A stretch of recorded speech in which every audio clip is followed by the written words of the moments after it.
In one, Jeff, BaRRaCCuDDa, and the North American Sweethearts bring it home under the banner of Cognitive Pride. No one thought had a chance at the finals coming into this event. Coming as the number 2 seed. I'm face down, ripping through. Titan down, falls 3. A double kill for himself. It's a 5-man run. They're gonna go for the win. World champions, Cognitive Pride. GG. Season 2, we say hello to Europe as Adapting and Epsilon Esports slam it home. A huge play. Adapting's about to go up. He's going to come crashing down. Who's the target? It's going to be all 3, and 2 will get stunned out. Oh, no. He's going to take tons of damage. Oh, no. Chaos force to move forward. They don't have enough time for this. They don't have enough time for this. No, it's a deicide. Ladies and gentlemen, Epsilon Esports. Season 3, new name, same roster. 2-time world champions, Raffer and NRG. Well, it's 4 members left, and into the sky goes Adapting. The ultimate's way down. The Titan is under siege. Energy are looking to be world champions again. Long live the king! And once again, the king is Europe. Season 4, Polar Bear Mike brings it back for America. E-United slams the hammer.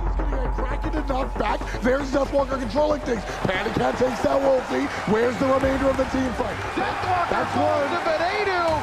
And E-United keeps on going because Panicat That's 2! Still pushing forward. They're at the Titan. Only 2 members to play defense. They can't do it. And that's the game. That's the series. That is your Smite World Championship. Say hello to your North American victors, Polar Bear Mike and E-United.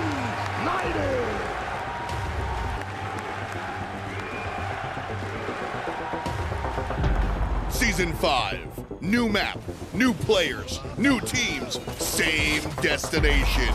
Who raises Thor's hammer? The Smite Pro League. Welcome to the Smite Pro League. Finch here, joined by Taco. I couldn't be more excited. We're just about to close out week 1 here in North America, Taco, and it's just been a week full of unexpected outcomes. I think we saw some pretty crazy stuff yesterday from Europe, and if that was any foreshadowing as to what might take place in North America, then I'm pretty stoked for it, Finch, because this is going to be Spacestation versus Trifecta, then we get E-United versus Luminosity, and with the way that these teams have been playing since those roster changes, who can say what's really going to happen? These are matchups I think are slightly better than you might have initially thought before the fall split, but that's good news for you a little bit later in the day. I got good news for you right this minute. We got a gym sale that's going on right now. You're going to be able to get 35% off gym packs for a limited time, and apparently I realized for the very first time earlier today, you could buy them now and then use them for the Odyssey later at a discounted price. Any of those daily bundles that have been looking appealing to you guys, that might be the time to maybe pick up a couple of them. And then you're going to also want to make sure that you open up another tab and go grab your tickets towards HRX. Remember, that's what all the players are on their way towards trying to get to right now, from console, from the SML, from the SPL, Paladins Console Wars. But you got a much easier path. It's just hi-rez.expo.com, November 16th through 18th. Make sure you're there. And don't forget to keep an eye out for those after-party tickets that'll be on sale at some point again also, because you're going to want to catch out, or hang out, I should say, for the stuff after the stuff from the big event. Taco, I recall you being one very happy otter during that after party. I mean, having a good time. there was probably a lot of really fun stuff happening at the after party. Just having a good time. Well, let's go ahead and take a look at what matchup that we can expect to look at here throughout the day, Taco. This is going to be the schedule. Again, we're toward the end, so it's just the Friday matches that we're looking at here right now. The Spacestation versus Trifecta and E-United versus Luminosity matchups. We had some really big ones earlier where Rival beat Energy. Energy dropped to Dignitas. They're having a bit of a slow start here to this fall split. Energy a little bit on the slow part of this, and same could be said for Space Station too, possibly. I mean, they already dropped that first set to E-United, and E-United were looking very dominant during that. Came out with kind of a fire, I think, that most people were expecting this to be a little bit more back and forth, but now's the chance to see if Space Station can recover, or maybe this could just be a bit of a problematic start for the team. That's exactly right, Taco. That schedule we looked at is why the matchups later on today I think are actually so interesting, because LG was able to win their set earlier up against Splice, if I believe I recall correctly, and because they're looking so strong, because Space Station kind of stumbled a little bit. So that's why I want to see these matchups a little bit more between them. I want to see EU United up against LG. I want to see Trifecta and Space Station, because maybe these aren't exactly where we expected these teams to be coming in. But I think that Trifecta is another really interesting team at the moment, considering that we are already under the impression that Mask is going to be leaving or departing from this team fairly soon here. Sure. But I think that Trifecta was one of the teams where they started out on a bit of a high note, or a low note, I should say, for the summer split, and then they kind of picked things up until the very end, where they just fell short of competing or coming to the LAN. But now I think that with that in mind, with Mask going to be leaving soon, this week one might not be as, I think, pertinent towards the team's mentality as what it could have possibly been had Mask not chosen to take his departure from Smite for right now. And I think that Trifecta are still a team that has enough potential that they can possibly look to still compete in the top 3 area of the NASML, or SPL, excuse me. Sure. But I also feel as though Trifecta want to really try and separate themselves from those of Splice and Luminosity. So this is a really big set for these guys today, because Trifecta are constantly, I think, being compared to Splice and Luminosity. And if they're able to actually break away from that, it could be a really hot start. Yeah, I agree with you. Trifecta at this point are definitely not, I think, relying on how this week goes, right? They're sticking with Mass just because they haven't been able to get their placement in just yet, so we'll see what that looks like a little bit later, so that you might even be able to write this off a little bit. But anytime you can get a good win up against Space Station, you take it. I know that this Space Station roster has been through some changes here, Taco. I know that now they got Venenu there in the mid lane, no more Baskin, but I still think that this is a top 2 team pretty easily once they get the win behind them, once they kind of get everything together. I mean, I had a chance to talk with Venenu. You'll hear from him a little bit later on at Esports Weekly, but they didn't feel like they had quite enough practice, so I want to see them now with a little bit more time. Venenu is very open, I think, about his feelings towards Space Station and the roster change, in that he personally regards it as a more positive team environment for him to try and work in. And I can definitely see that with the fact that Space Station as a whole are a very upbeat team. Even when they take losses, it's unfortunate, and of course they're going to feel a little bit of sadness there, but I think that this is definitely a team that, for the most part, is able to usually remain in really high spirits, win or lose, and as long as they're able to bounce their veteran status and like some of their leadership off onto Venenu, I think that they can find themselves in a really good spot. Well, this is going to be that real test here for Space Station Gaming, right? It's so hard to test your new roster up against the likes of United, so instead they're going up against Trifecta. Let's get the picks and bans ready for the first set of the day. Game 1 between these two top North American teams, or at least Trifecta certainly wants to prove they could be in the top. And right away, Taco, I feel like we're seeing something we've seen a little bit more of, where a BaRRaCCuDDa ban earlier, probably not in the top of picks right now, but if your first pick, you kind of have the option to do that. It's a pretty smart strategy, because not only are you banning the BaRRaCCuDDa away from Mask, who is probably his best jungle god, at least from what we've seen. I think that also Space Station, they are trying to leave open some more dominant choices like the Baron Samedi if they want to opt for that. But also, I like what Trifecta is doing with their bans, actually taking a page out of United's book and going straight away for that Morrigan. That means that there's going to be a ton of value still up on the board. The Naja, the Chernobog, all comes to mind. Baron Samedi is still out there as well. And Space Station Gaming are very much going to grab that Naja, hand that one over to andinster in the jungle, and try and get this game started, with a whole lot of pressure, especially out of the jungle role. He gets so much power from that passive, Taco. He'll be able to make very quick rotations with the movement speed. This really sets up Andy into a good spot. But because they banned away the BaRRaCCuDDa so that they could have this first pick, Naja, they do end up leaving open the Chernobog on top of the Baron. That's tough. Baron, as a control mage, we can not really call where he'll be going just yet. I think that I wouldn't put it past NeiruMah, I should say, to not go for a Baron support. I think that Neil is a very versatile player. It's probably one of the most unique aspects about him as a support member, because you could probably give Neil just about any god, and he would somehow find a way to make it work in the support role. But that's neither here nor there, because it's the ambiguity factor that I think Trifecta is really looking for here. And right now, Space Station can't fully tell which direction this Baron is headed. Not at all. It could be going very likely to support over to the solo lane. I think it's very unlikely it's going to mid. We haven't seen it there at all. And to make things even worse, they're going to add a Nemesis to this composition. So not only now do they have this Chernobog that can sort of globally rotate around the map, but once you land, you're not going to have any protections anyway, because this Nemesis will have shred them away. Now you got Chernobog wailing away on you as well. It's going to be a problem wherever he decides to land. Something else I noticed about Space Station from their set against United was that they seemed a little bit frazzled when they were trying to decide where exactly they wanted to pinpoint their map pressure. They did seem a little lost in that It matchup. kind of led to their drafts being affected, I feel, because I don't think that they were necessarily picking compositions for components that would work really well together so much as they were looking a little bit too directly at the lane matchups in themselves.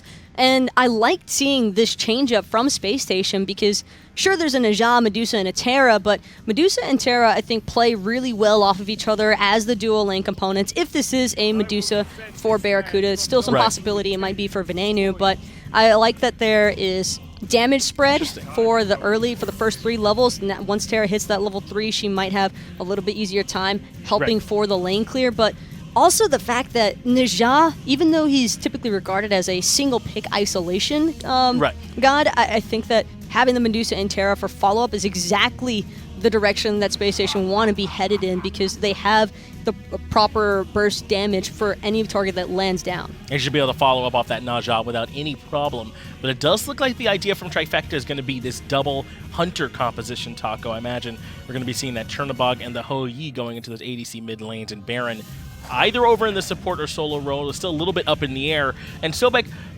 kind of leans a little bit, I'm feeling, more towards that solo lane. But Taco, I'm certainly going to let you handle this one. You thinking Baron support when you're looking at that? I would like it to be a Baron support personally. I think that Sobek fares a little bit better in that matchup against Hercules than what a Baron might, because Hercules can look to, I think, bully the Baron pretty heavily. I think the that's displacement's so important. especially with the way Aquarius has been popping off lately. He has just been delivering nonstop aggression to whoever he goes with against. United, I feel like he looked great, didn't he? Still, I mean, he was like rotating over and like a personal thing with basket or something. He was like coming to find him in the middle lane and putting the hurt on him. But what about you all at home? Who do you think's gonna win this matchup? Go ahead and vote for us in the Mixer poll and give us your thoughts. And Taco, as always, I'm going to turn to you on this one as well. You got both the drafts here in front of you. Which way are you leaning? I feel as though Space Station's execution might be a little bit more lenient towards missed opportunities, and for that reason, I would have to give the edge to them. Give a bit over to Space Station Gaming then. But I'm feeling like if this global rotation for Chernobog comes through, how did Space Station answer it? This is going to be a really good one, Taco. Let's just go ahead, get it over to the casters, get it into the action. Game 1, Space Station versus Trifecta.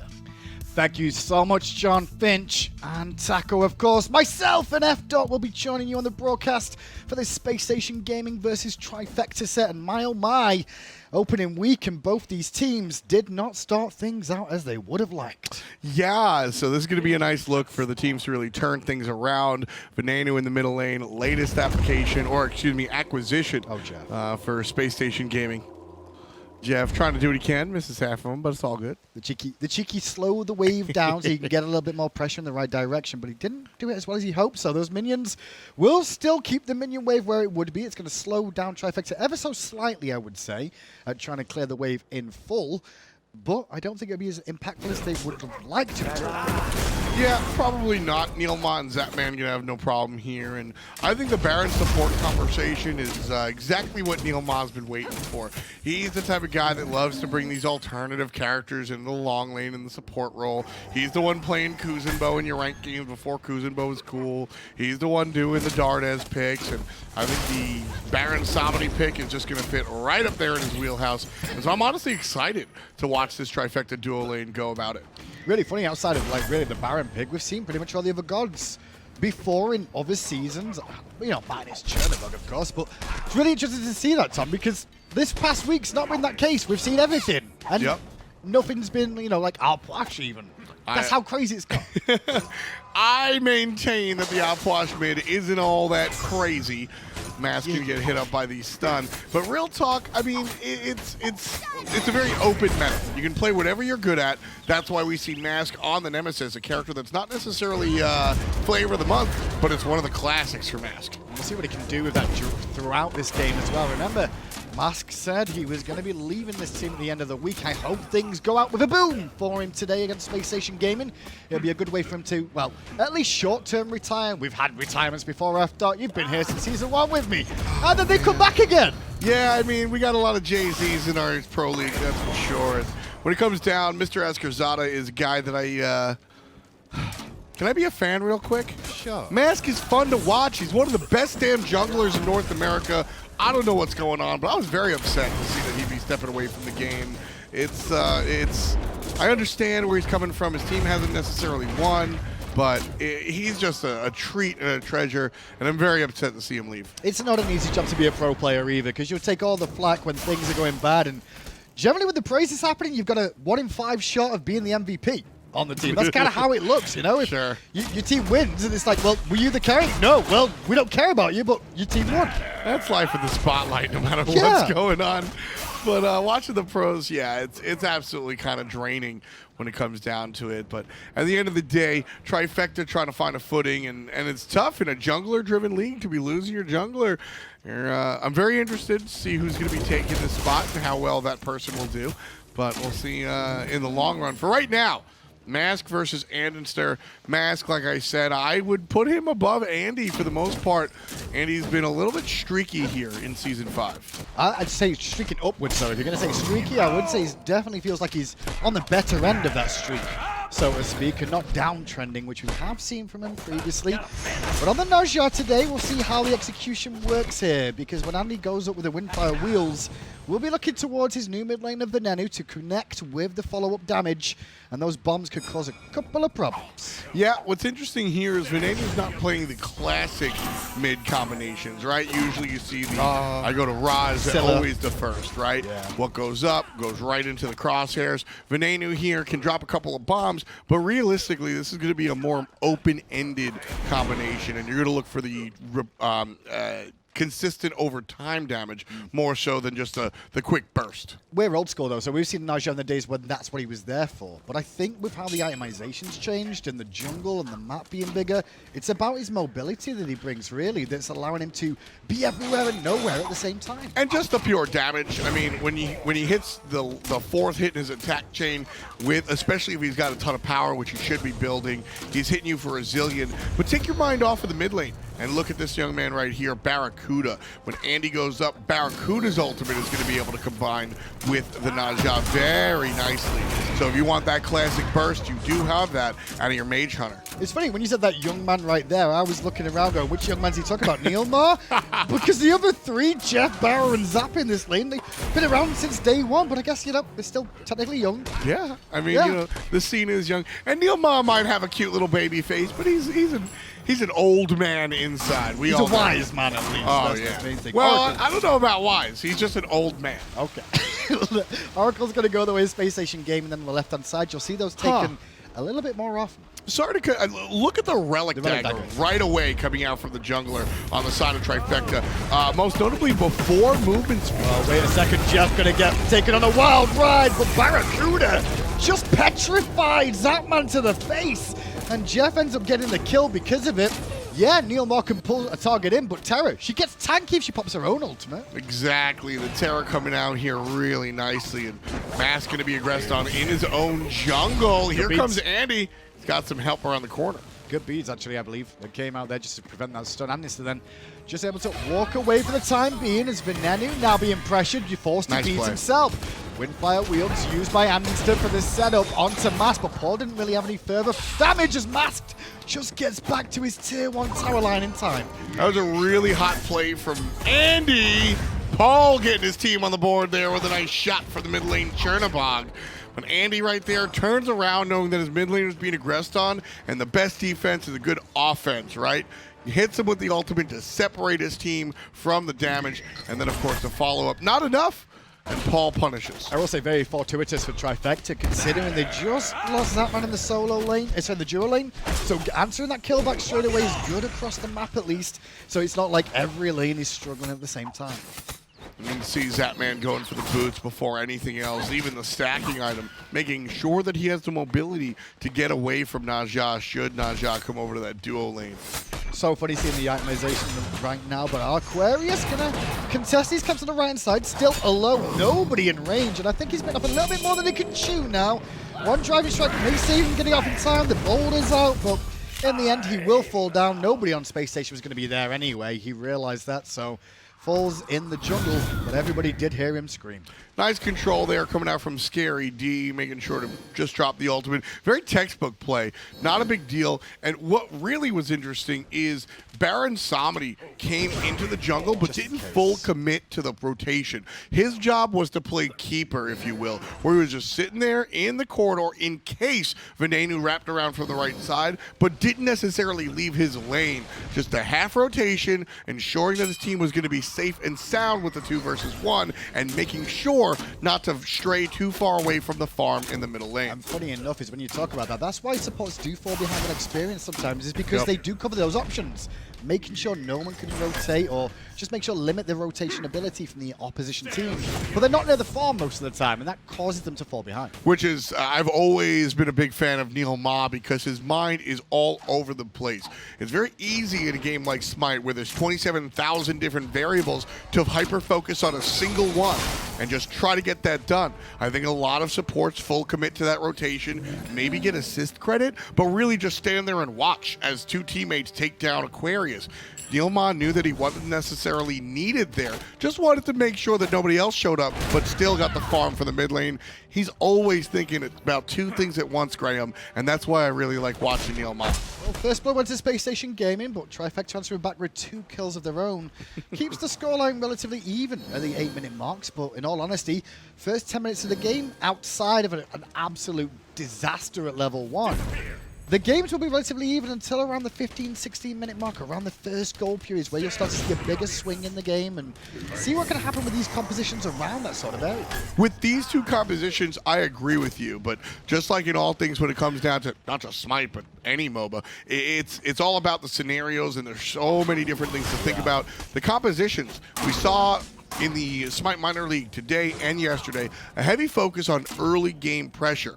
ISIS, Raijin, the Najah that we see here. If there's a heavy focus on that sort of composition, then you might see a bigger lead early on than you see right now. Andinster will be here until the right side to get the blue buff, to give that over towards Aquarius. 3 men rotating from Trifecta towards the right side as well. As you saw Paul just sneak over there. I think they were a little bit concerned about a potential invade from Space Station Gaming at that moment. Andinster with the Najah now at level 10 is at the point where he's able to go ahead and really just do whatever he wants with respect to invades. A ring toss and a 1 basic attack is enough to take care of the Harpies. That was an attempt at a big play. That's what that was. So it was, if he managed to hit the ricochet during the Suns, there would have been a lot more damage for Barry. No, I think Zapman heading back to base right now. The reason he drops the ultimate is because he's got the 1,400 gold required to finish those gloves. So he wanted to drop the ultimate, clear the wave without a care, and if he gets Barrett too, if he hits Barrett too, then it's even more of a win. That's what the game plan was there. It's like, well, let's fire this ricochet too, see if it hits, and if it does, maybe I can get the solo kill myself at the same time. 2-1 then. Still in the settings, both hunters with the Devourers as you mentioned, but BaRRaCCuDDa a lot closer to getting all those stacks on now. And this is the difference between the 2 junglers. Andinster was over there on the left side a little bit earlier trying to make the gank, which is why we see Zapman prioritize the movement speed from the booties. And the other direction, BaRRaCCuDDa has the luxury of prioritizing the stacks for the Devo gloves because Mask really wasn't front and center, and BaRRaCCuDDa has a more reliable escape, in my opinion, with the dash. Still want to go back to what you were talking about earlier, because we were trying to get on the subject of that relic dagger from Masked here. I'm not sold on it. I'm not really too sold on the early game. Yeah, cooldown reduction. Yeah, some movement speed. But do you really need is it really worth it to invest for the extra? What about Wingblade? What about, there's plenty of other options, I feel. So I love the Relic Dagger, and my whole concern about it was that it came before boots. It's 8% less movement speed than you're getting out of the Ninja Tabby or the Warrior Tabby. And so, sure, you got some movement speed. I guess the thought process is he's got the double dash, so you don't necessarily need all of that movement speed right away. Yeah. The extra health is going to help you deal with Andinster in the early game because he's going to beat you 10 times out of 10 if you're just going to raw fight him. So the extra health helped. Here's an ult straight away from Mass onto Venenu. Sprint was popped in response from JeffHindla, and the speed up and use Paul's his here. ultimate. But Venenu now pinned in place. Good stun damage comes out, but it's not enough for Venenu to stay alive. Paul gets one kill. NeiruMah's going to pick up the next. Andinster is toasted as Mask combines with the rest of the team to find kill number 3. Aquarius healthy as a horse, and Mask trying to keep himself out of the conversation, Hindu. But that's 3 kills for absolutely nothing. And that was really just Spacestation Gaming being a little bit too far forward. Trifecta recognizing an opportunity. And Venenu ends up eating the ultimate from Mast and forcing Jeff to use everything defensively for him. And just keeps him on the back foot throughout. Good play from Trifecta. It's good to see they get a bit of a lead because of it.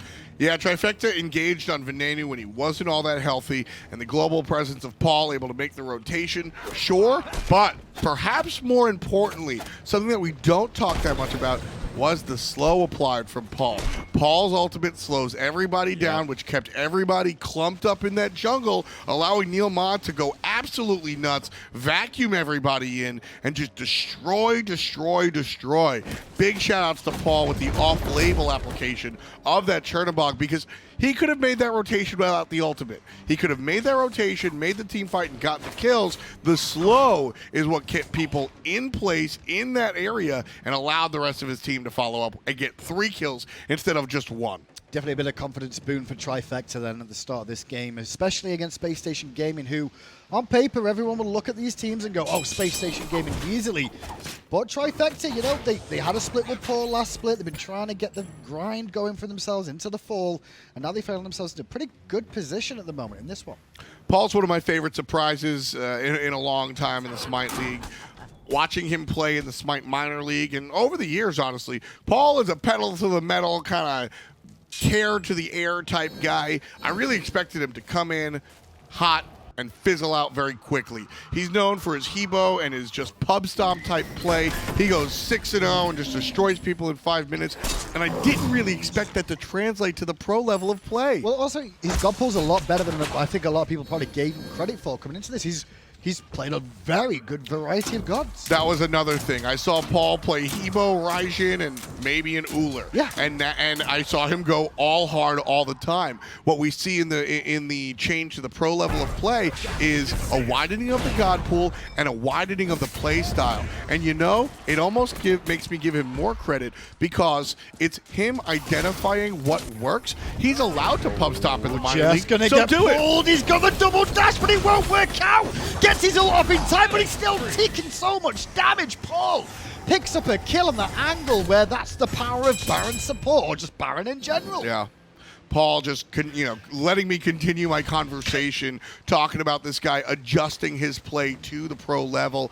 Like I said, you know what? If I'm allowed to play Hebo every game and go 10-0, I'm going to do it. Yeah, I'm going to do it. And then, like I say when it comes to repeated invades, force me to do something else. The pros here in the Smite Pro League forced Paul to find a bigger god pool, forced Paul to be less aggressive, and he's adapted, he's adjusted, and guess what? He's number 2 on the player damage right now. He's 3-0-2 overall in 15 minutes for his team, and Trifecta is very, very thankful to pick this guy up. And like I said, I was out there on my YouTube saying, nah, this guy's not going to be able to do it, and I'm very happy that I was proved wrong, because Paul, he's been exciting as hell to watch. He's definitely been interesting, that's for sure. Now, you're a Spacestation Gaming fan.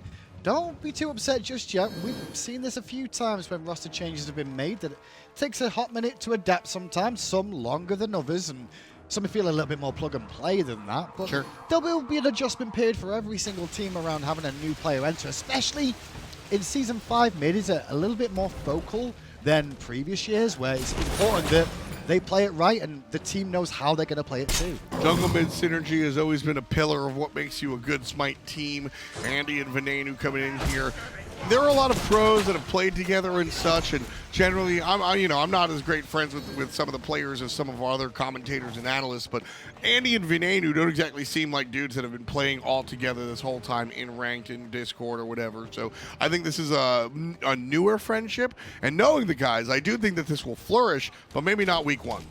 Andy and Venenu both set up on that left-hand side for a second. We're just hoping someone would step up to that wave. Talking about stepping up, Aquarius was into the enemy jungle again. Paul off the mark with the crystals, but Aquarius was plugged into an awkward spot still.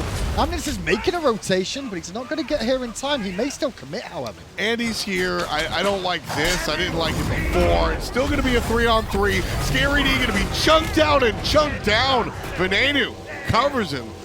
Scary D does go down, making it a 1-for-1 in the solo lane. Yeah, a little bit of just miscommunication from Trifecta, I would say, on what they wanted to do. Now Master's in trouble in the same sort of area. And Venenu's bomb just removes him from the map. NeiruMah finally makes the rotation over towards mid, but he's rooted in place. The bomb just off the mark from Venenu again. But they're all going to back away as Paul was looking towards Venenu. I love that Andinster changed target immediately. Yeah, Paul goes to the right, has to keep care on his support, though. And he definitely does have a lot of power. Misses the ring toss and gonna get in trouble here. Does get the kill, and Paul could be next. Well, while this is going on, Zapman's doing a gold fury here, by the way, just so you know. BaRRaCCuDDa caught napping clearly in that lane, not knowing where Zap was. Clearly, he probably thought he was making a rotation to that right-hand side to get involved, and instead, Zap, really, really good decision to do the gold fury there.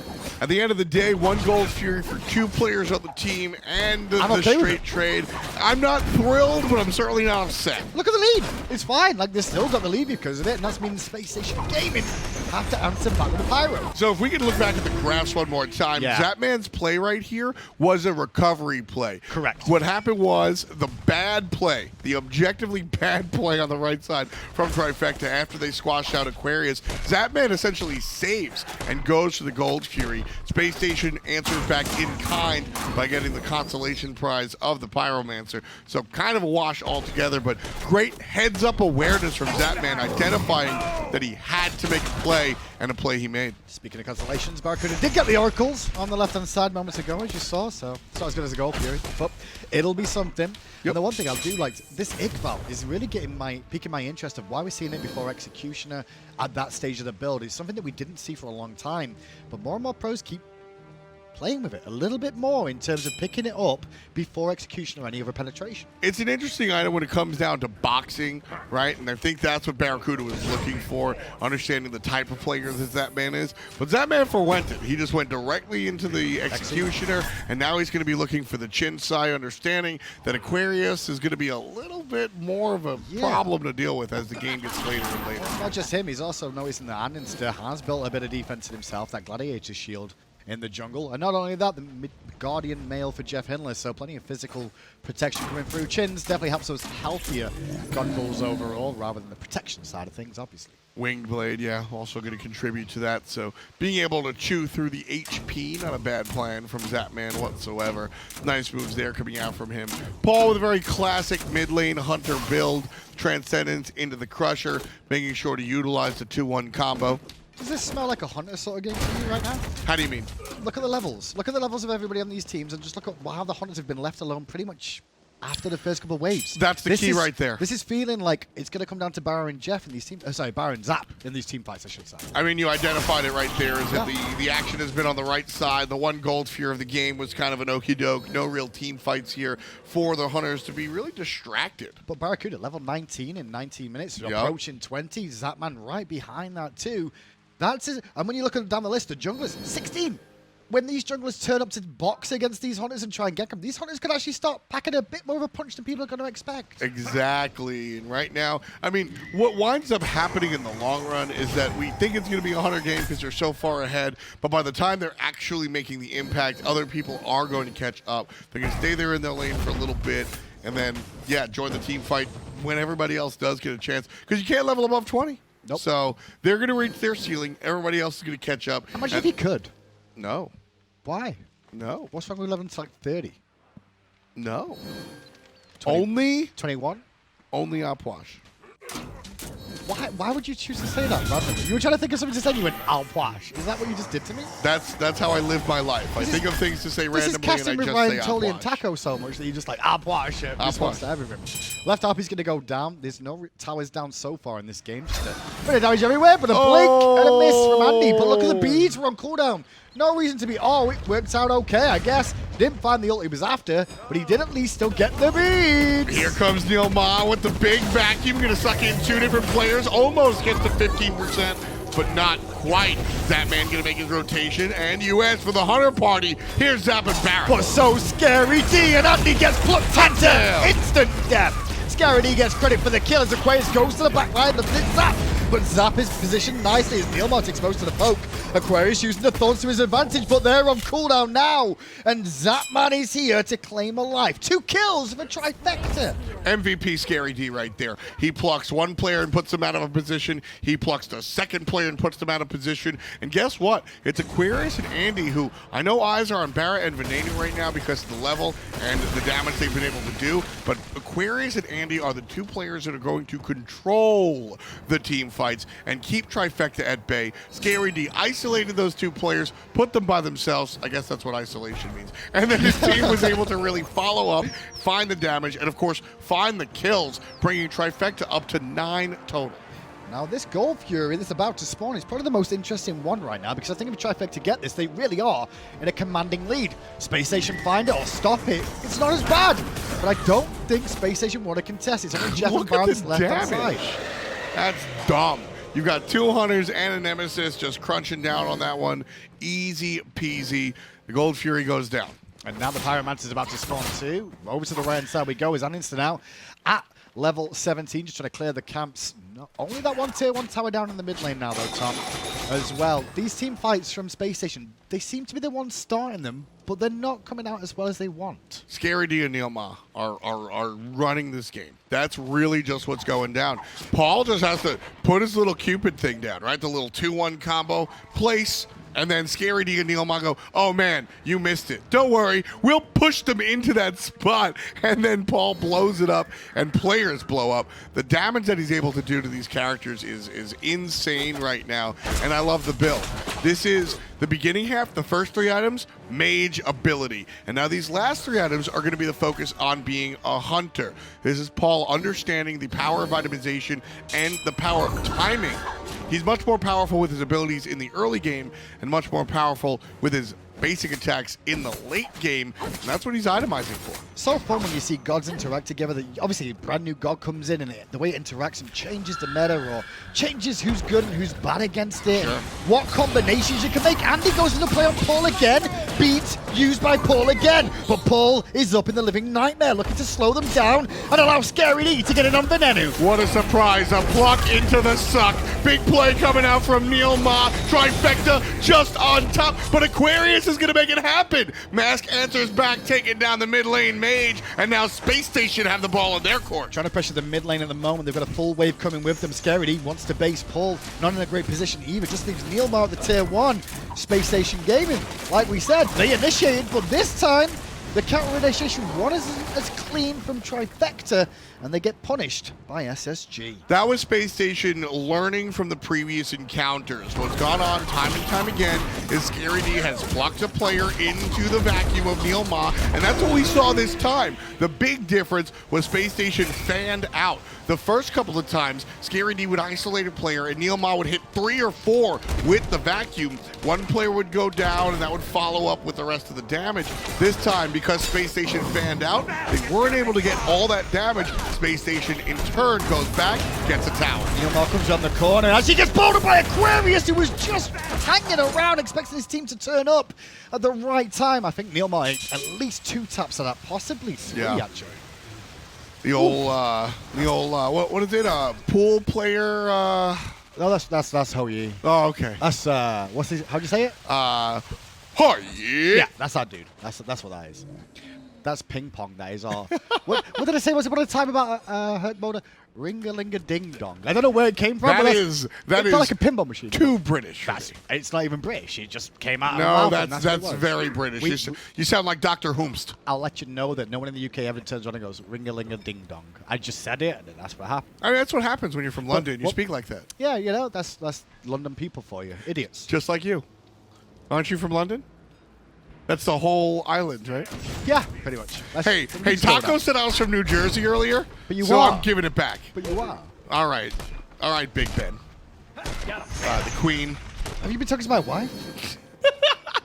I win! It works out 10-6. 25 minutes I love you, in Melody. now. Fire Giant is available, and Spacestation Gaming in a pretty good position at the moment. The minion placement more than anything. Scary D gonna look for wards, move away from BaRRaCCuDDa, walk into Aquarius, but in the jungle, the mighty jungle, Master's going in tonight. And Andy's gonna be in trouble, but ain't nobody sleeping as Trifecta making all this noise. And Space Station Gaming trying to stay alive, and Venenu.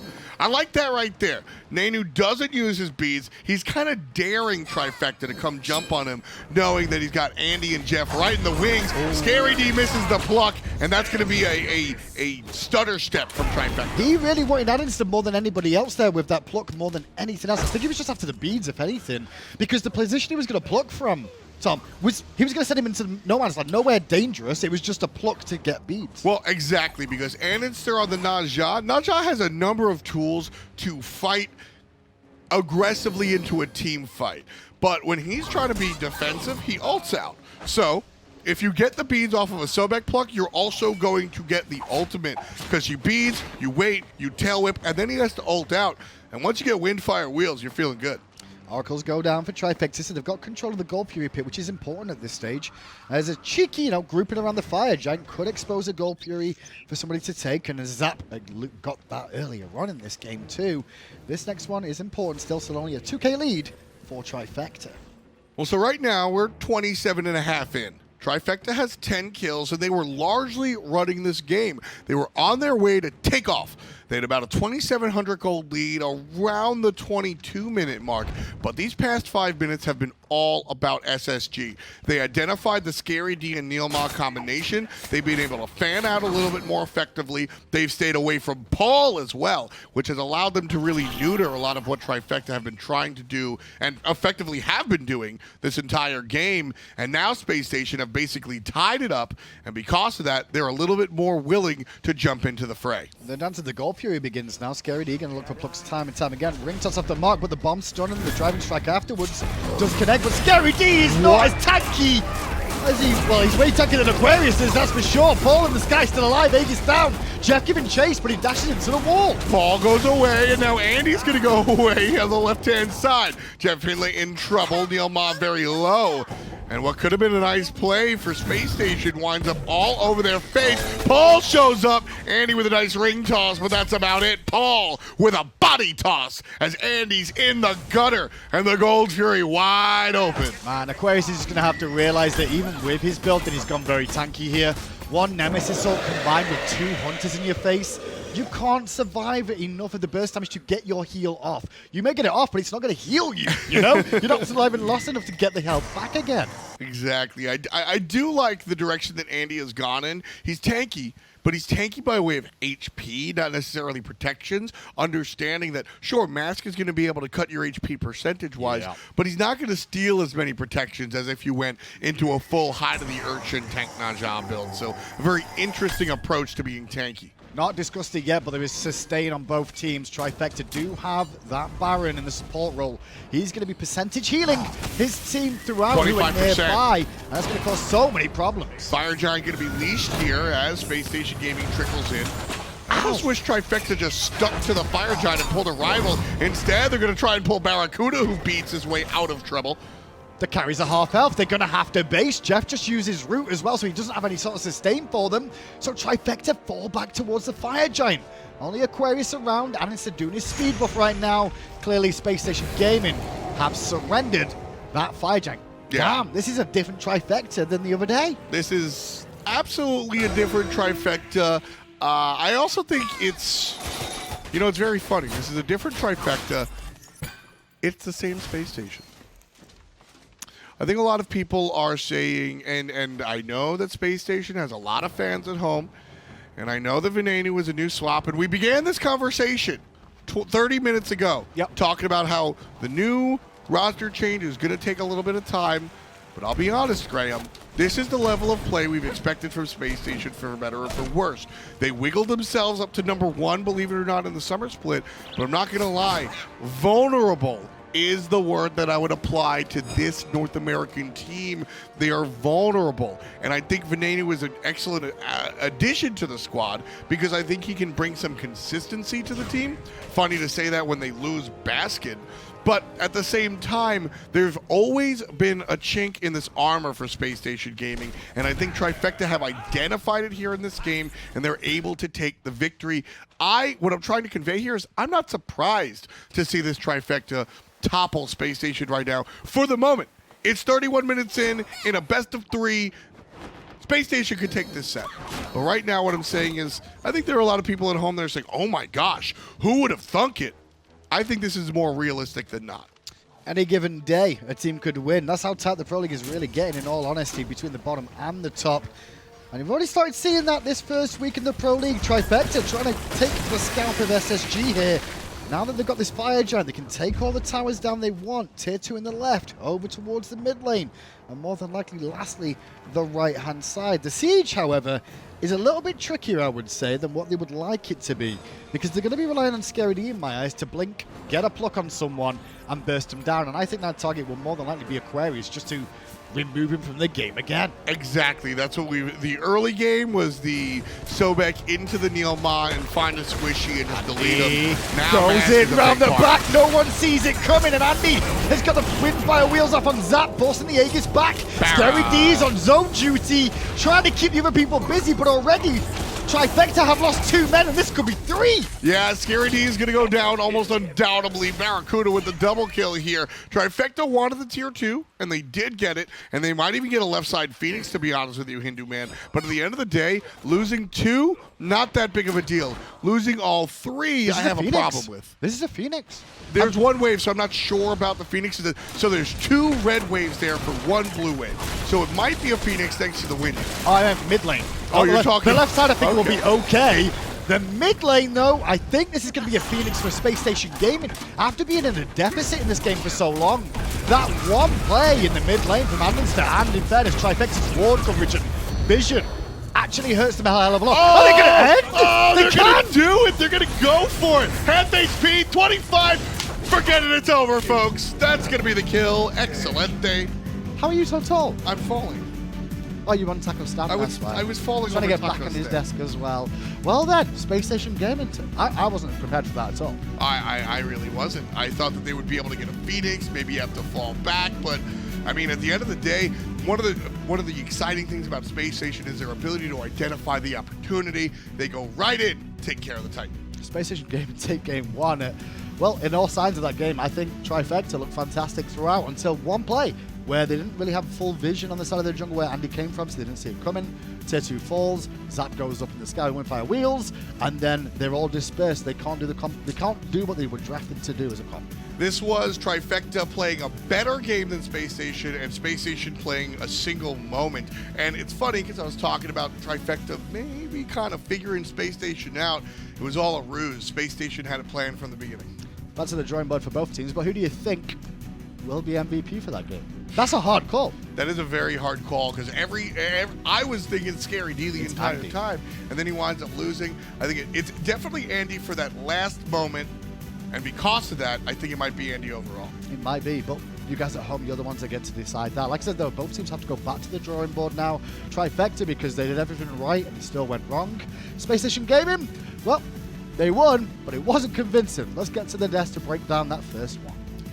Yeah, Hindu, the only thing I'm convinced of is that I have no idea what's going to happen in the SPL right now. It's just so close, so competitive, and what a wild week 1 we've had. It's been such a thrill to get to watch it. But Taco, I feel like Trifecta for 33 minutes and 10 seconds did everything right. What went wrong there? This was just a primary example of never letting your guard down. I think that Trifecta felt a little bit too confident on that last push, and then the next thing you know, it's just Andy coming in to be the savior of Space Station's match. Somehow for him finds the perfect windfire wheel sort of get everything situated for them. And that Space Station, I think, that's great recognition from them because they're pushing down the middle lane. It's the 5v2, and they sort of recognize we can just win the game here. Those respawn timers are still long enough where we can still get this W. We got his force right to the Titan, and they're able to pick it up.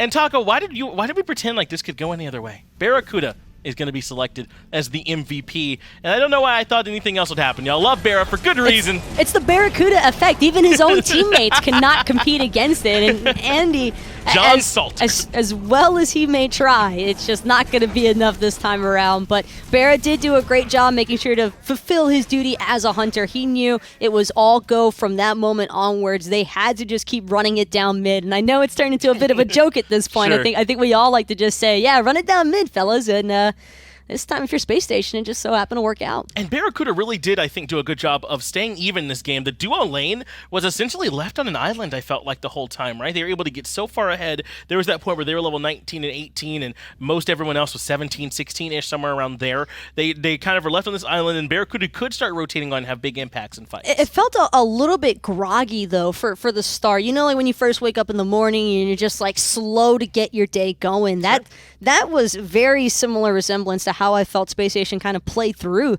this game one and kind of caught a lucky break as well. Think so. Because as much as we can commend andinster for finding a fantastic windfire and wheels at the end there to kind of save the day, I think that also Trifecta, for what it's worth, should have watched their spacing and positioning a little bit better there towards the end. They were playing, and I think Tom said it best, you know, Trifecta, for what it's worth, really did play that entire match way better than Space Station, and it's a bit of a heartbreaking defeat, I think, for the team. So now I'm more interested in seeing how the team bounces back.